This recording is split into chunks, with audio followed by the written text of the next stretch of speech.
야고보서 5장 17절 18절 우리 같이 보도록 하겠습니다. 2절입니다. 같이 읽겠습니다. 야고보서 5장 17절 18절 2절입니다. 신약성경 제가 가지고 있는 성경 376페이지입니다. 같이 읽겠습니다. 시작.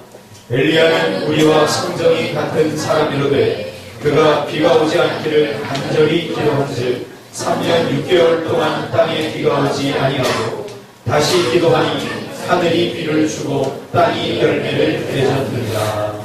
아멘. 할렐루야. 아멘. 옆에 있는 분들과 인사하겠습니다. 사랑합니다. 사랑합니다. 내가 더 많이 사랑하겠습니다. 이런 표현이 좀 낯설죠. 자극할 수가 없습니다. 표현 자극할 수가 없습니다.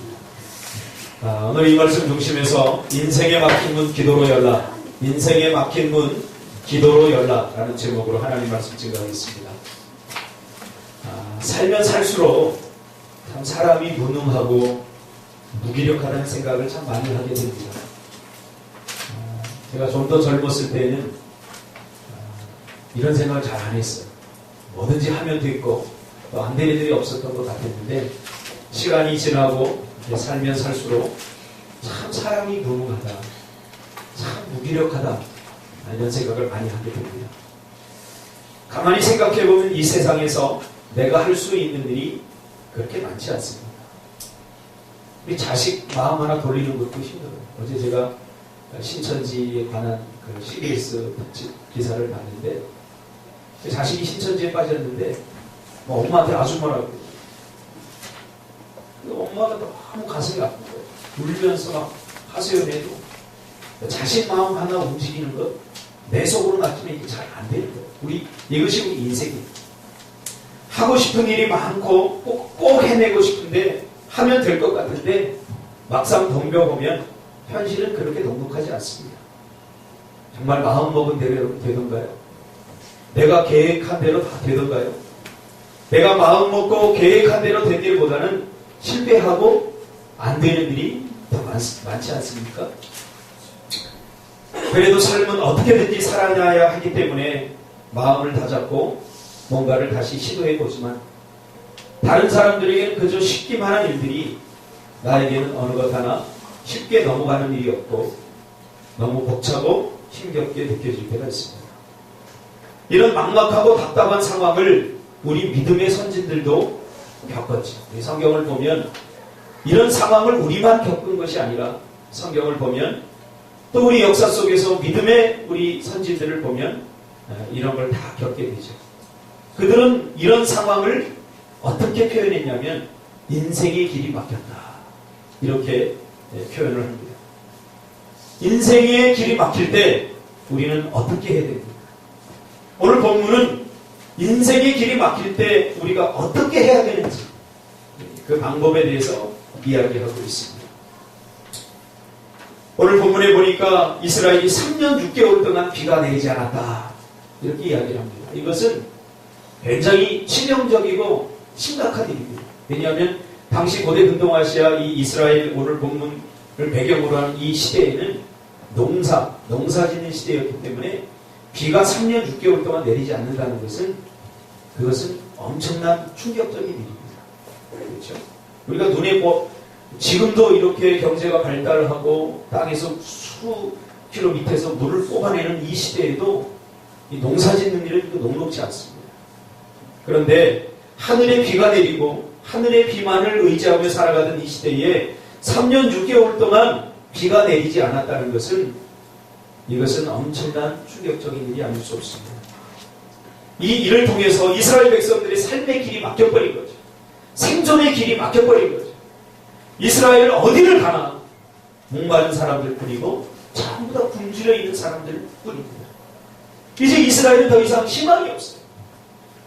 비가 내리지 않았다는 것은 이 이스라엘 땅에 은혜의 백성들이 머무는 이 이스라엘 땅 안에 비가 내리지 않았다는 것은 하나님의 은혜가 일시적으로 중단되었다는 것을 말하는 것입니다.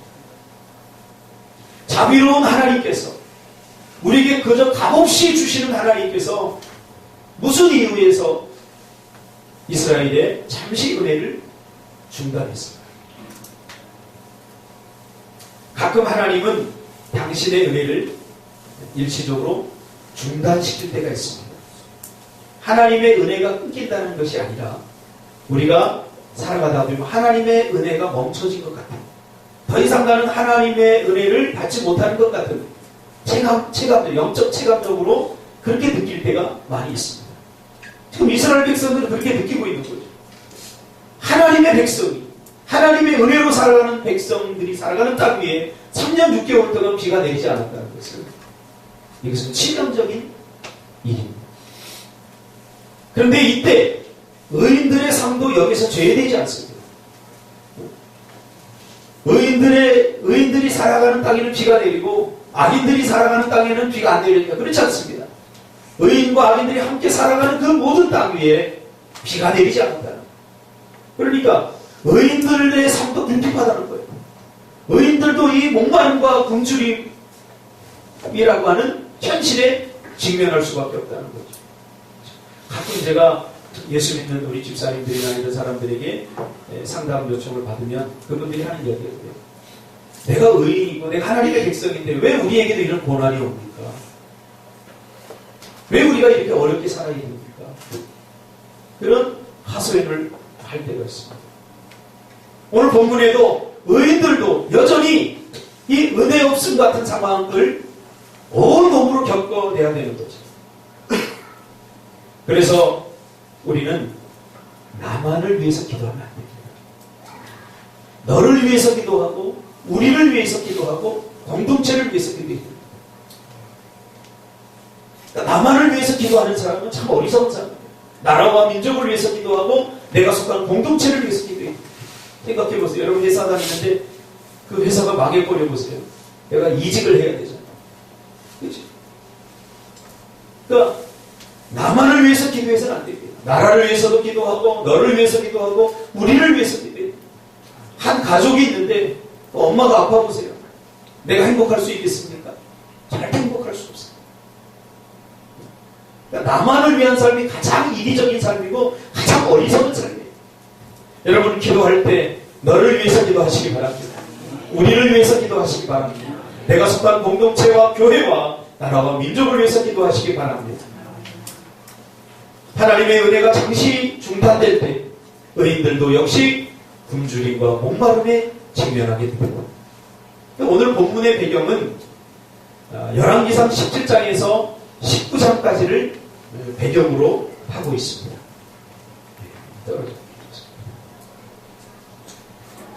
야고보서는 오늘 본문을 기록하면서 열왕기상 17장과 19장에 있는 그 배경을 그대로 가지고 옵니다. 열왕기상 17장에서 19장까지는 어떤 배경입니까? 북이스라엘 아합 시대를 말합니다. 아무튼 이 아합이라고 하면 북이스라엘과 남유다를 걸쳐서 지금까지 역대 존재했던 왕들 중에 가장 사악한 왕이다 이렇게 생각하면 돼요. 가장 악한 왕이다 이렇게 보이게 됩니다. 그의 아내 역시 이방 여인이었고 우리가 잘 아는 이세벨입니다. 아합의 이세벨. 그러니까 이세벨이 누굽니까? 바알신을 데리고 온 장본인입니다. 결혼하면서 자신이 섬기던 신을 이스라엘 땅 안에 가지고 온 그러한 장본인입니다. 그러니까 이 시대는 우상 숭배와 배교 그리고 가장 죄가 왕성한 시대, 온갖 불의와 상상을 초월하는 죄가 득세하던 시대, 하나님이 보시기에 오죽하면 은혜를 중단시킬 수밖에 없는 그런 폐역한 시대가 바로 아합 시대입니다. 그래서 하나님은 잠시 당신의 은혜를 중단시키는 거죠. 의인이 있음에도 불구하고 당신이 사랑하는 백성들이 있음에도 불구하고 은혜를 받지 못하는 것 같은 상황을 하나님께서 만들어 놓으시는 거죠. 누구의 기도를 통해서? 엘리야의 기도를 통해서. 엘리야가 기도했더니 3년 6개월 동안 비가 내리지 않았다. 그렇게 말하고 있지 않습니까? 하나님의 은혜가 중단되니까 모든 사람들의 길이 막혀버린 거죠. 어떻게 살아야 하나? 막막한 거죠. 우리나라가 1998년도에 IMF를 겪지 않았습니까? 그 IMF 때문에 IMF는 예수 믿지 않는 사람들만 겪었습니까? 그렇지 않습니다. 예수 믿는 사람들도 온몸으로 겪고, 제가 그때 강도사 때, 전도사 때 정말로 그 성도들 보고 어느 하루아침에 그냥 집이 다 날아가고 회사가 날아가고 참 심각했었죠. 마치 그러한 시대, 이 아하방 시대, 그것보다 더 심각한 그런 시대를 지금 이스라엘 백성들이 살아가고 있는 거죠. 모든 사람들이 길이 막혀버린 거죠. 어떻게 살아야 하나 참 막막하고 답답할 뿐이죠. 그런데 우리는 여기서 하나의 희망을 보게 됩니다.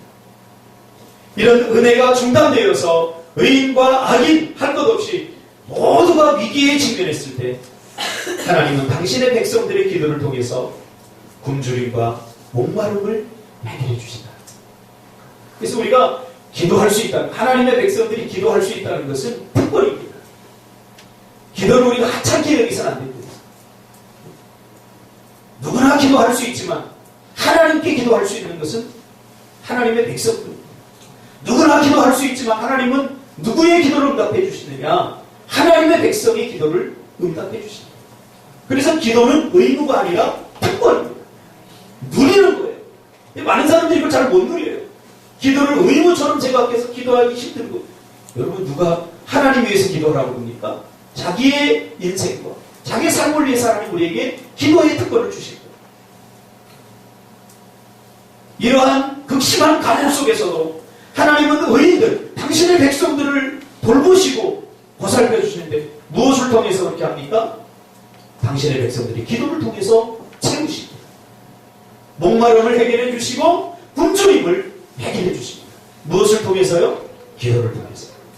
그래서 17장에 보면 엘리야가 이 극심한 가뭄 시대 그리시네가로 갑니다. 그리시네가로 간 이 엘리야를 하나님께서 어떻게 먹이십니까? 시내가에 나는 물과 그리고 까마귀를 통해서 엘리야에게 공급해 줍니다. 엘리야는 끊임없이 기도로 하나님과 소통했던 사람입니다. 그렇죠? 그러니까 시대가 어렵다고 우리가 낙심할 이유가 하나도 없어요. 기도하면 됩니다. 기도하면 하나님께서 우리를 그리시네가로 보내시고 그리고 까마귀를 통해서 우리를 먹이신다는 사실을 기억하시기를 바랍니다. 그래서 우리가 하나님을 바라봐야 돼요. 그래서 기도는 가장 중요한 게 뭐냐면 기도의 상태를 유지하는 거예요. 그렇죠? ING.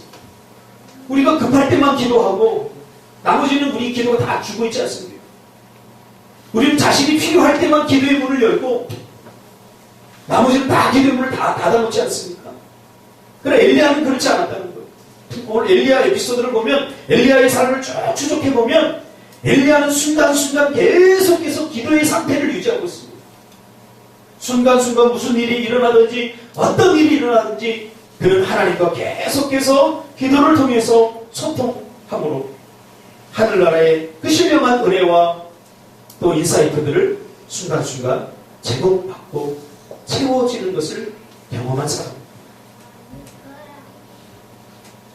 엘리야가 기도하는 날 엘리야는 이런 극심한 상황에서도 굶주리지 않고 목마르지 않게 되는 거죠.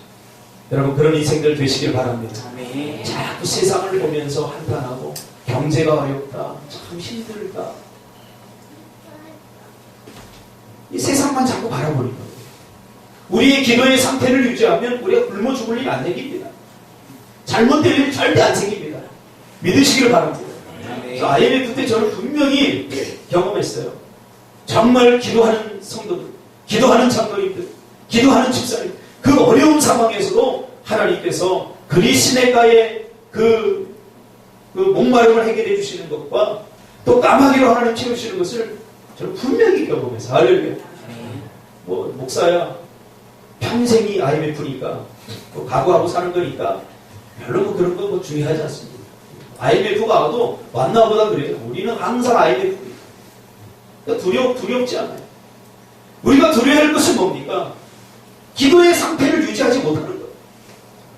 하나님과 하늘나라의 무한한 그 은혜와 하나님께 주실 것들에 대한 기대감, 이것이 기도를 통해서 이루어지는 겁니다.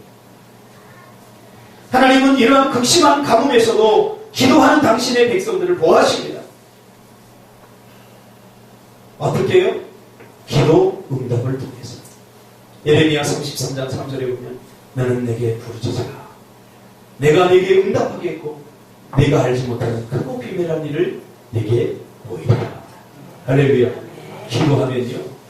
기도하면 크고 비밀한 일, 내가 상상할 수 없는 것들로 하나님 채워주십니다. 여러분 믿습니까? 조치 좀 해야 되겠는데. 상상할 수 없는 것들로 하나님께 채우십니다. 그러니까 기도해보면 에베소서 3장 20절에 보니까 우리가 온갖 구하는 것이나 생각하는 것에 더 넘치도록 하나님께서 하신다고 말씀하고 있습니다. 내가 구하는 것보다 내가 생각하는 것 이상의 것들을 넘치도록 우리에게 주신다는 것. 어떻게 해요? 내가 예상하지 못한 방법으로, 내가 상상하지 못한 방법으로 하나님께 채우십니다. 너무나 많이 이런 것들을 경험하게 됩니다. 그래서 시편 81편 10절에 내 입을 넓게 열라 내가 채우리라. 할렐루야. 어제 청년들하고도 재미있게 그런 얘기를 했어요. 내가 처음에 개척할 때 저기 주안 쪽에 가보면 큰 교회가 있는데 그 교회를 팔라고 내놨더라고요. 근데 시편 81편을 딱 보고 이왕 시작하면 크게 시작했죠. 얼마에 내놨다고 12억에 내놨어요. 저는 그 당시 얼마를 갖고 있었냐면 마이너스였어요. 돈이 한 푼도 없었어요.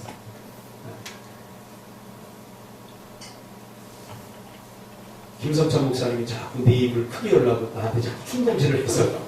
내가 그때 입을 크게 열었으면 아마 입이 찢어질 뻔했어요.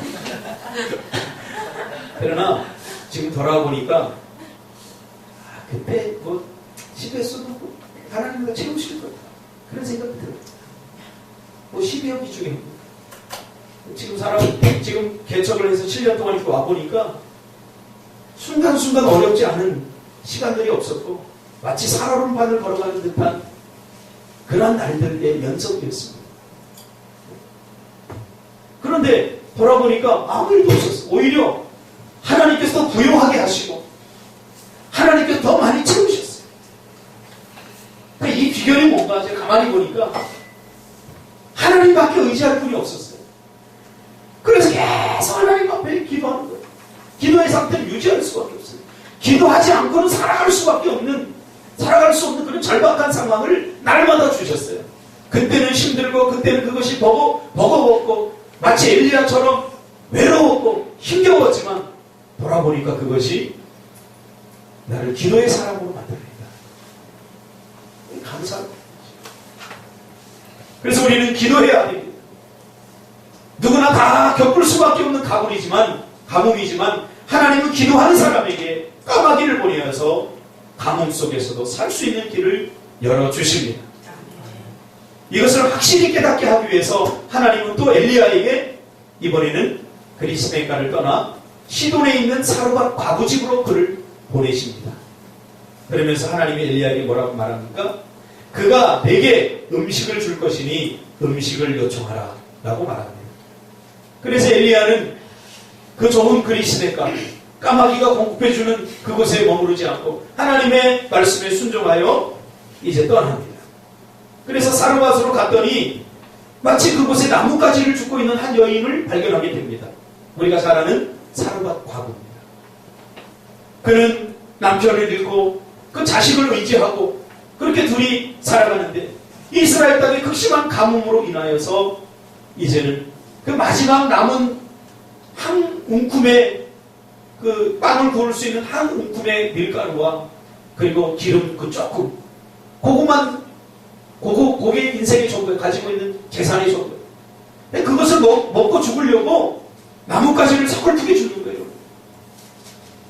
먹고 죽으려고 하는 그 준비를 하고 있는 거죠. 그렇죠? 근데 하나님은 참 이상하셔요. 왜 풍성한 사람 부자에게 보내지 않고 하필이면 이 가난한 이 한 금의 밀가루를 먹고 죽으려고 하는 이 두 부자에게 웃지 마. 왜 웃어? 여기 집중해야지. 저거 이상해 있어요. 실실거리고 있어요. 가슴이 뛴다고 다 사는 건 아니야. 그래서 이 여인이 뭐라고 합니까? 내게 좀 떡을 달라 이렇게 요청하니까 이 여인이 뭐라고 합니까? 내게는 떡이 없고 통의 밀가루 한 움큼과 그것을 먹을 수 있는 기름 조금뿐이다. 이제 나는 이것을 먹고 내 아들과 함께 죽을 날을 기다릴 것이다. 무슨 말입니까? 마지막 한 끼의 양식밖에 없다는 것입니다. 그것을 먹고 이제 내 자식과 함께 죽을 날만 기다릴 것이라고 말합니다. 하나님의 은혜라고는 찾아볼 수 없지. 완전히 소진된 은혜. 마치 기름이 다 떨어진 자동차와 같은 이스라엘 공동체. 이제 마지막 은혜의 끝자락에서 그 마지막 은혜의 그 초라한 그 빵 한 조각, 그걸 먹고 죽을 날만 기다릴 것이라고 하는 절대적 절망 속에 있는 거예요. 소진된 것 같은 하나님의 은혜. 이제 이스라엘은 여백의 공동체로 남는 거죠. 마치 우주의 점 하나 찍는 것 같은, 어디를 봐도 믿음으로 사는 사람들은 없어요. 어디를 봐도 은혜를 경험하는 사람들은 없는 것 같아요. 그래서 엘리야가 뭐라고 그럽니까? 하나님, 나는 외롭습니다. 이 땅에 하나님을 진정으로 섬기는 자들은 나 한 사람밖에 없습니다. 엘리야 콤플렉스 아닙니까? 왜 사람들이 그랬을까요? 그러니까 우리가 신학을, 분명한 신학을 가져야 됩니다. 우리가 성경을 잘못 이해하면 고난을 하나님의 저주로 알아요. 하나님의 일하심을 우리가 방해할 수가 있어요. 하나님은 다 큰 은혜를 위한 잠시 동안의 은혜를 거두어 가시는 거죠. 중단시키는 거죠. 그래서 이스라엘은 빈약한 공동체가 됐어요. 선지자가 하나님께서 기도응답으로 보내신 곳이 어떤 곳이에요? 내 양심 같으면 그거 못 먹겠어. 정우수 집사님이 혜진이하고 마지막 거 먹으려고 준비해놓은 그 빵을 그 만들려고 나뭇가지를 줍고 이게 하는 군뿐입니다. 그러면 내가 가서 집사님 거 내가 먹어야 되니까 빨리 일러주셔. 그러면 집사님 뭐라고 그랬어요? 이 박 목사 이기적인 인간이네. 주겠어요? 그 남은 것을 선지자에게 이제 줘야 됩니다. 이 의심스럽고 이기적인 요청에 사르밧과하고는 어떻게 합니까? 은혜는커녕 다 죽어가는 사람에게 구걸하는 듯한 이 상황을 우리는 어떻게 받아들여야 됩니까? 이게 정말 하나님의 은혜입니까? 우리가 예상하는 하나님의 은혜는 어떤 겁니까? 아주 부자 사람, 이 가뭄에도 부자들은 더 부자가 되지 않습니까? 적어도 하나님이 보내셨다면 그런 사람이 보내셔서 얻어먹는데 불편함이 없어야 되지 않습니까? 근데 이거는 한 끼 먹고 죽으려고 하는 그 사람에게 보냈어. 이걸 은혜라고 우리가 봐야 됩니까? 이것을 뭘 우리에게 보여주냐면 지금 이 시대가 많은 사람들이 지금 완전히 하나님의 은혜가 소진된 것 같은 그 상황에 직면해 있음을 우리에게 보여주고 있는 거죠. 근데 여기에 전혀 기대하지 않았던 순종이 일어납니다. 저는 우리 교회가 지난 7년 동안 지금까지 이렇게 유지한 걸 보면서 이 사람과 가구 같은 사람들을 저는 여러 번 만났어요. 한 번은 제가 사무실에 이렇게 앉아있는데 한 집사님이, 여러분도 아시는 분이에요. 너무 가난해요. 제가 보면 매일 김치찌개에서 먹고 김치야. 김장을 엄청 많이 합니다. 정말 가난해요. 근데 어느 날 헌금을 200만 원 들고 오셨어요. 오셔서 저한테 하는 얘기가 뭐냐면, 목사님, 저는 있어도 그만, 없어도 그만입니다. 이거 있다고 내가 부자 되는 것도 아니고, 없다고 내가 굶어 죽는 것도 아닌데, 제가 기도하다 하나님 감동이 와서 헌금을 드리고, 200만 원을 가지고 왔는데, 이거 못 받겠더라고요. 정말 못 받겠더라고요. 그럼 제가 어떻게 받겠습니까? 사르밧 가보죠, 사르밧 가. 하나님이 좀 원망스럽더라고요. 아니, 왜 하필이면 이런 사람의 그 헌금, 정말 가슴이 아프더라고요. 그래서 제가, 근데 이분이 뭐 완강하게 그냥 헌금하는, 이게 목사님한테 드리는 게 아니라 하나님 헌금하는 거니까. 이 받아요. 근데 제가, 그럼 이렇게 합시다. 100만 원, 제가 200만 원 헌금한 거 제가 받겠습니다. 그리고 기도했습니다. 그 100만 원 다시 돌려줬습니다. 집사님도 살아야 되잖아요. 집사님도 밥을 해야 되잖아요. 쌀도 없잖아요. 100만 원 제가 돌려줬어요. 지금 이러한 일이에요.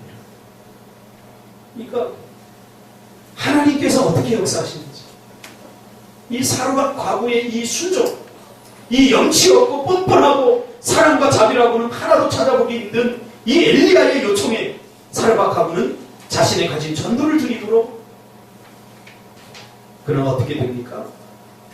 결론적으로 끊어지지 않는 기름과 빵을 공급받게 되는 하나님의 은혜를 경험하게 됩니다.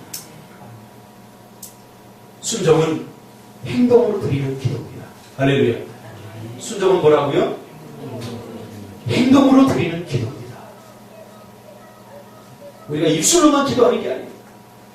순종을 통해서 우리는 행동으로 하나님 앞에 기도하는 거예요. 16절에 보니까 여호와께서 엘리야를 통하여 하신 말씀같이 통의 가루가 떨어지지 아니하고 병의 기름이 없어지지 아니하리라. 할렐루야. 이 사르밧 과부 역시 하나님께서 숨겨놓으신 이 가뭄의 시대에 하나님과 끊임없이 기도의 문을 열고 소통했던 바알과 아사라에게 절하지 않고 살아가는 7,000명 중에 한 사람이라고 우리는 미루고 짐작할 수 있습니다. 엘리야가 외로웠지만 아무도 기도하는 사람이 없고 아무도 하나님을 섬기는 사람이 없다고 한탄할 때 하나님은 직접 보여주시는 거죠. 아니다.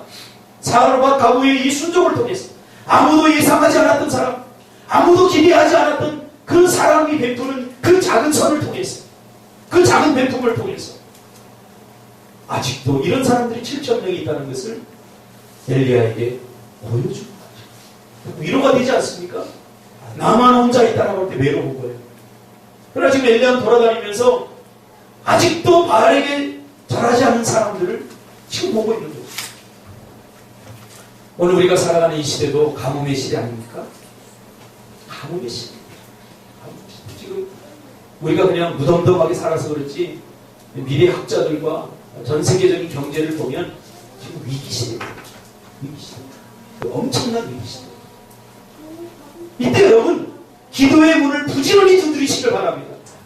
기도의 문을 다 늦은 후에 해서는 안 돼요. 이 가뭄의 시대, 이 메마름의 시대에도 우리가 기도하면 하나님께서 까마귀를 보내주시고 사르밧 과부를 보내주십니다. 할렐루야. 우리가 이것을 신뢰해요.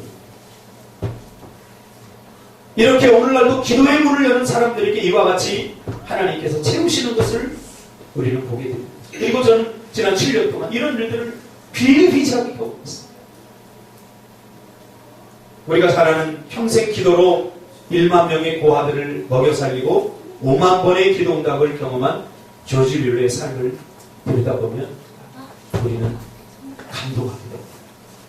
송삼영 씨가 쓴 믿음의 거장 시리즈가 있는데 거기에 보면 기도로 하늘문을 연 사람 조지 뮬러에 대해서 쓴 책이 있습니다. 그 내용을 제가 잠깐 읽어드리겠습니다. 하나님께서 기도의 문을 항상 열고 있는 자들에게 어떻게 역사하시는지 우리는 잘 알게 된다. 1832년부터 조지 뮬러는 브리스톨에 있는 베데스다 교회에서 사역을 시작했다. 그 후 브리스톨에서 66년 동안 나머지 생활을 활활산처럼 뜨겁게 불태웠다. 1833년 6월 12일부터 조지 뮬러는 30여 명의 교화들을 위한 사역을 시작했다. 그때부터 뮬러는 이미 조금씩 훈련된 믿음과 기도의 법칙으로 고아들을 돌보는 데 필요한 모든 재원을 하나님으로부터 직접 공급한다. 제가 그 책을 읽어봤는데 지금 이게 사실이에요. 돈 한 푼도 없이 고아원을 시작했어요. 근데 기도로만 보겠어요. 그래서 그 고아원 지하에 기도실이 있었어요. 한 번은 수백 명의 아이들을 저녁을 먹여야 되는데 없는 거예요. 쌀 들도 밀가루 한 들도 다 떨어진 거예요. 그때 조지 뮬러는 사람들에게 전화하고 찾아다니며 도움을 구한 것이 아니라 그 지하에 있는 기도실로 들어가서 하나님께 기도합니다. 하나님 저들이 굶게 되었습니다. 하나님 도와주세요. 기도하고 있는데 갑자기 누가 등을 툭툭 쳐요.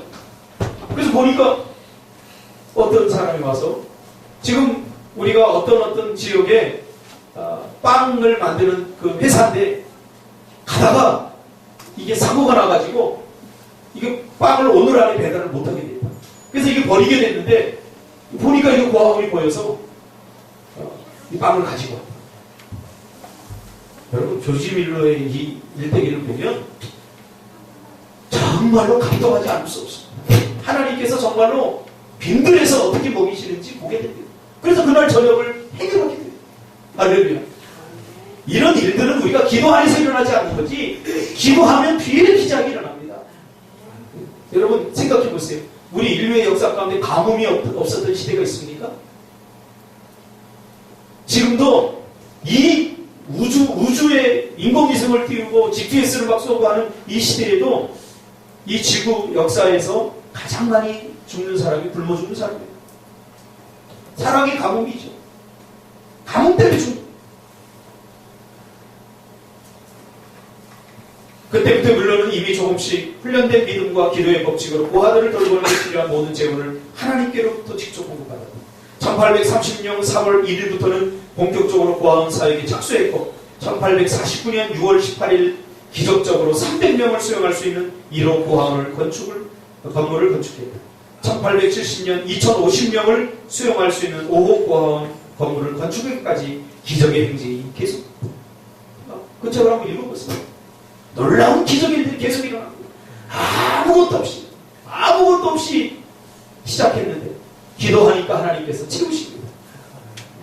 2050명. 그러니까 두려워하지 않았어요. 고아들이 늘어나면 먹을 것도 많고 돈도 많이 들어가잖아요.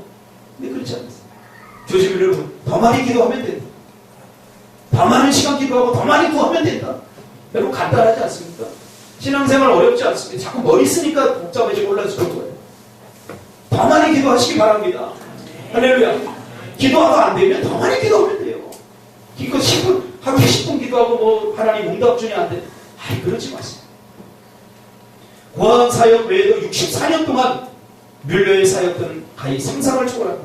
그가 경영한 주간학교를 거쳐간 학생 수가 1, 10, 100, 1000만 82,501명이요. 12군데의 주일학교를 거친 학생도 32,944명이요. 가정학교에 지출된 돈은 내가 숫자에 약해요. 1, 10, 100, 1000만, 10만 9,992원 이 파운드였고 배포된 성경이 1, 10, 100, 1000만, 10만 198만 9,266권 돈으로 환산하면 4만 1,090파운드였다. 후원했던 선교사가 189명. 한 사람의 기도로 후원했던 선교사가 189명. 말 다 하지 않았습니다. 우리 지금 한 사람도 어떻게 이렇게 사랑이 많다. 한 사람 우리 총회 GMS에서 선교사 파송하면 하려면 월 200만 원을 지원해야 돼요. 우리 합시다. 할렐루야. 기도하면 됩니다.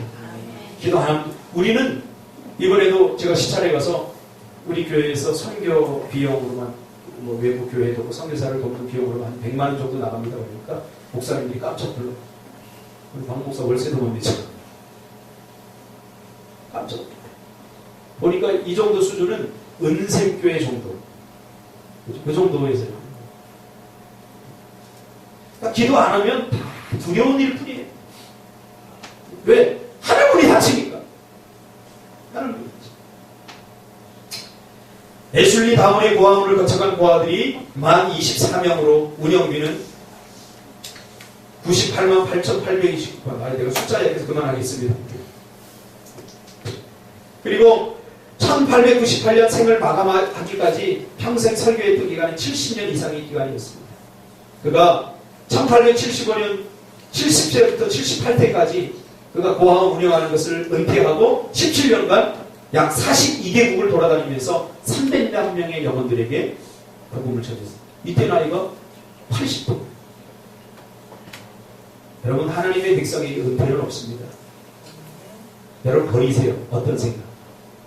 내가 은퇴하고 시골에 땅 사가지고 집 짓고 내가 오선도서 살겠다. 천국의 소망입니다. 우리 죽을 때까지 사명을 간다. 자, 그런데 또 한 번의 위기가 옵니다. 사르밧 가부가 생명의 위기 가운데서 생명을 공급받죠. 그렇죠? 생명의 공급을 받는데 한 번의 위기가 또 옵니다. 생명의 공급으로 생명이 연장되었던 그의 아들이 병이 들게 됩니다. 그래서 비실비실 앓고 죽게 됩니다. 아들과 함께 의지하며 살던 이 여인에게 소망이 끊어지게 된 거죠. 그러나 이 소진된 생명 속에서 그 아들이 죽자 엘리야는 그를 죽은 아들을 살려내심으로 다시 한번 하나님은 생명의 공급자일 뿐만 아니라 생명의 주관자라는 것을 선언하시죠. 그렇죠? 먹이심으로써 생명의 공급자였음을 깨달은 이 여인은 이제 바알과 아세라가 생명의 공급자요, 주관자라고 믿던 시대에 하나님이 생명의 공급자요, 생명의 주관자라는 것을 선언하게 됩니다. 여러분을 누가 먹이고 살립니까? 하나님 은혜 거두가면요. 지금 못 사는 나라들, 베트남, 이렇게 캄보디아, 인도 이렇게 가보니까 아버지가 있다고, 가장이 있다고 그 집이 보장되는 건 아닙니다. 하나님의 은혜가. 인도가 얼마나 잘 삽니까? 인도, 우리는 인공위성 못 쏘올리잖아요. 몇 번 쏘올리다 실패했잖아요. 인도는 인공위성 깜빡 쏘. 그런데도 가보셨잖아요, 우리가. 우리 인도팀 가서 다 울었어. 그 거의 돌아다니는 불같이 천민들을 보면서 다 울었어. 우리의 생명을 연장시켜 주시고 우리가 살아갈 수 있는 모든 것을 은혜를 베푸시는 분 하나님이십니다. 우리가 죽었을지라도 우리를 다시 살리실 분, 생명의 주관자 하나님이 믿으시길 바랍니다. 그래서 병에 걸렸다고 너무 두려워하지 마세요. 우리 죽어봤자 천국이 다 죽는 거예요. 인생은 다 죽는 거예요.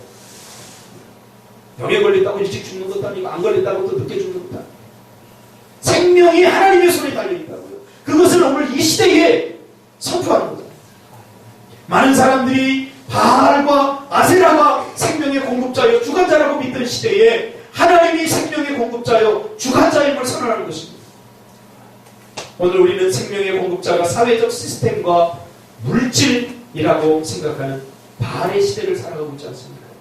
그래서 청년들이 어때요? 자꾸 스펙을 쌓고 자꾸 먹고 살기 위해서 자꾸 하나님을 의지하기보다는 자기 대안을 찾았다. 바알을 찾아, 아세라를 찾아 사회적 시스템에 적응하기 위해서 뛰어들죠. 그러다 보니까 신앙생활을 다 내팽개치죠. 저는 우리 교회 집사님들, 우리 교회 청년들 진짜 존경합니다.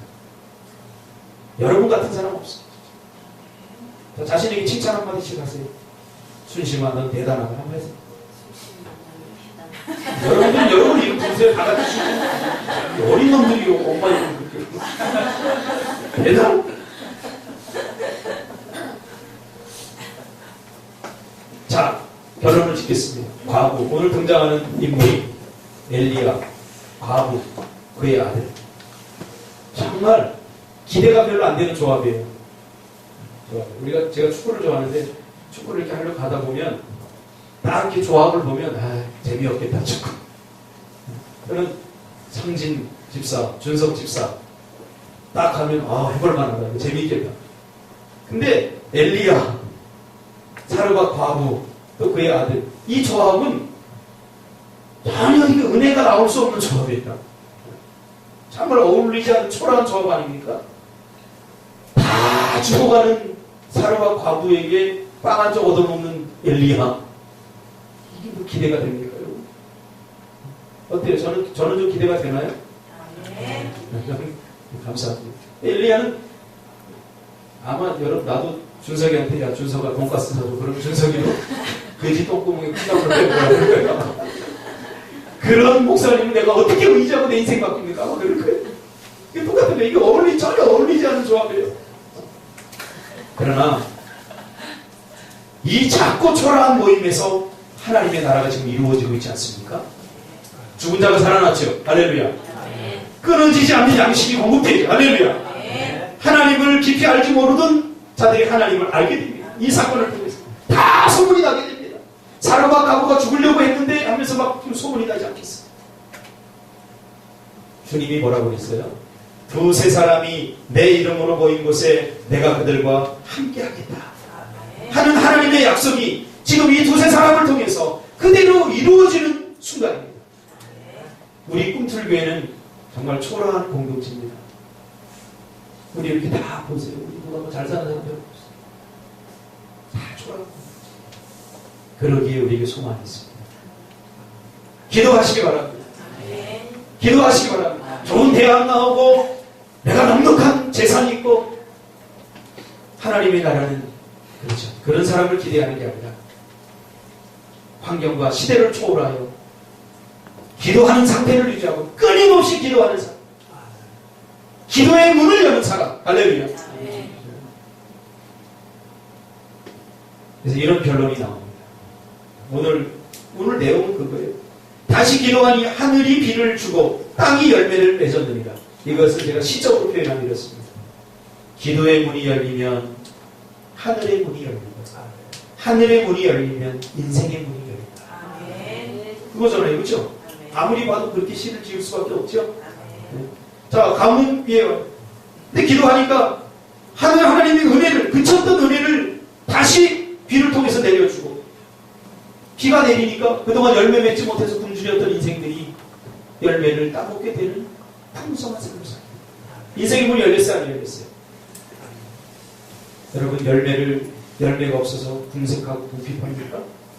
어디서부터 시작되는지 알겠죠? 없어서 못합니다. 기도하지 않아서 궁색합니다. 기도하면 이 극심한 가뭄의 시대 하나님께서 먹이시고 채우시고 인도합니다. 여러분, 기도의 문을 활짝 여시기 바랍니다. 할렐루야! 기도의 문을 여세요. 항상 여세요. 굶어 죽을 일 없고요. 취직 안 될 일 없어요. 하나님께서 채우실 것을 믿습니다. 그래서 저도 좀 맛있는 것 좀 얻어먹자고요. 호텔에 가서 한 15만원짜리. 할렐루야. 할렐루야. 간단히 우리 주영이 어제 참 좋은 소식. 저는 이 게임 하는 이 업체들이 다 좀 부실해요. 그래서 이 이직을 계속 할 수밖에 없어요. 주영이가 무능해서 하는 게 아니라 이게 또 회사들이 우리나라는 시스템적으로 게임 회사들이 그래요. 이게 자주 옮겨요. 저 마음이 굉장히 나빴어요. 아니 이거 뭐 좀 메이저급 하나 딱 들어가가지고 막 착착착 막 게임 개발해가지고 우리 모두가 다 같이 게임 대박을 근데 어제 목사님 5월달에 메이저급 회사 좋은 회사 연봉도 훨씬 할렐루야. 자순이 집사님 그 피곤한데 새벽에 나 기도하더니 내가 보기에는 기도도 별로 안 한 것 같은데 그리고 나와서 기도하더니 하나님께서 역사하시고 할렐루야. 그 기도의 문을 항상 열어요. 저는 7년 동안 사역을 하면서 정말 힘들었던 순간이 왜 없겠습니까? 보세요. 이 헌금할 사람이 누가 있고 이 건물을 이렇게 2개 샀는데 이게 어떻게 지금 나가고 나는 참 집사람한테 감사해요. 하나님한테 먼저는 감사하고 저는 돈에 대해서 일절 신경 안 써요. 헌금이 얼마 들었는지도 모르고 근데 하나님께 채우시는 상황이 여러분, 기도의 문을 여시기 바랍니다. 할렐루야. 기도의 문을 열면 하늘의 문이 열리고 하늘의 문이 열리면 지혜야 공부의 문이 열려. 할렐루야. 여기 우리 청년 집사님들 다 좋은 대학 나왔어요. 내가 알기로는 뭐 수예배, 금요예배 다 새벽기도도 나오고 다 고3 때도 그렇게 했어. 안 해도 됐다고 그래. 그렇게 했지? 하나님께서 다 기도. 우리 다 같이 한번 해봅시다. 기도하며 기도의 문이 열리면 하늘의 문이 열리고 하늘의 문이 열리면 인생의 문이 열린다. 홍해도 그렇게 갈라졌죠? 모세가 기도의 문을 여니까 하늘의 문을 열어서 홍해가 쫙 갈라졌어요. 올 한 해 동안 그런 역사가 일어날 줄 믿습니다.